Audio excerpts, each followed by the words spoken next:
This lecture will cover how to prompt the user to select an edge or face and get information about that geometric object.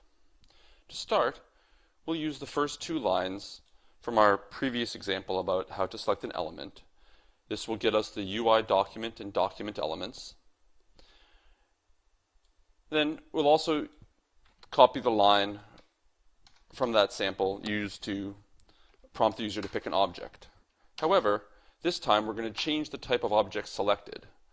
If we look at the help file for the object type enumeration, we can see that there are several different types of objects we may prompt the user to select.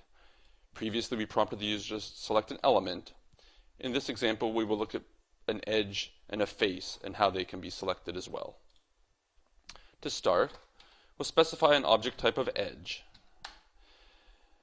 We can again use the same line from before to get the element associated with that edge.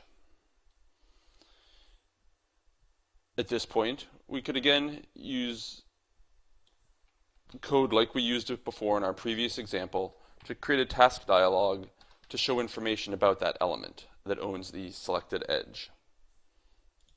If we compile this, switch back to Revit, run the select edge macro, we can see now that we're not being prompted to select the entire element, but instead being prompted to select a specific edge. You can pick that edge, and the task dialog shows us information about the floor that owns that edge. However, what if we want information not about the element, but also about the edge itself? To do this, we use a new method that is called getGeometryObjectFromReference. And we're going to pass to this the reference stored in myref, which is the reference to the selected edge. If we look at getGeometryObjectFromReference in the Revit help file, we can learn a few things. One is that this returns a geometry object. By clicking in the help file, we can see that geometry object is a parent class to several other classes such as curve, edge, face, point, solid, and others.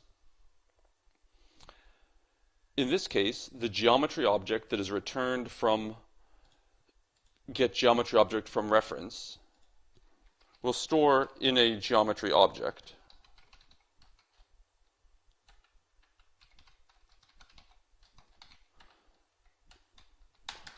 What we then want to do is convert this geometry object from the more generic geometry object class to the edge class, which we can do safely in this case because we know that the geometry object actually is a type of edge.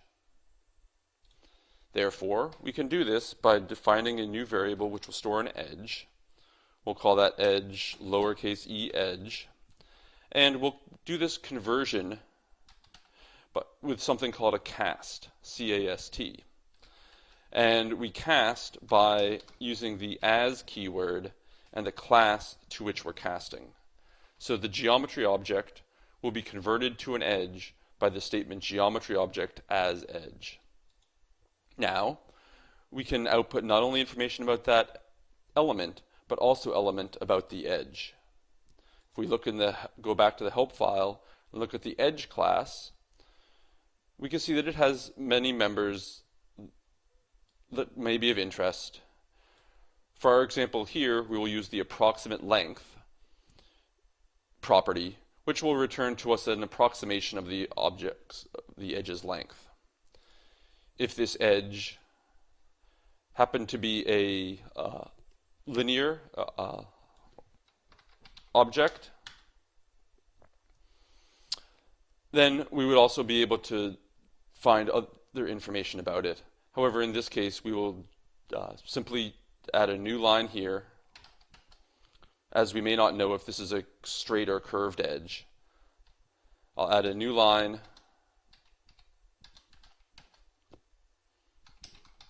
and use the approximate length property to display the length of that edge. We'll compile, come back to Revit, Now when I pick an edge, you can see we get that length. In this case, the length is reported as 1. All lengths in Revit are stored internally as feet, and so we see the number 1. We can run this again, select one of the long edges of the floor, get a length of 48, which if we go back and edit the sketch of the floor,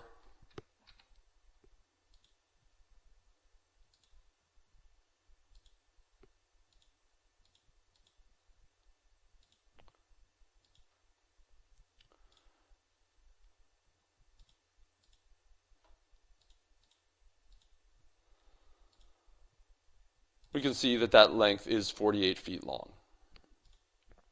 Next, we may want to get information about a face instead of an edge. This will be very similar. I'll copy this macro we just wrote, rename this version to select face.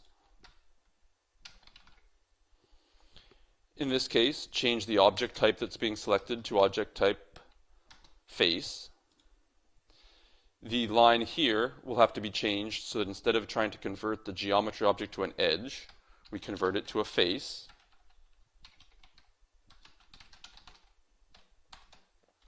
And we can then go to the face class in the help file, look at its members, and get information, for example, such as the area of that face. So we'll change here from edge approximate length to f dot area. Run the macro. This time running the newly created select face macro. You see now we're being prompted to select a face. You can select either one of the small side faces or the large top face. And in this case, the area in square feet is 1,536.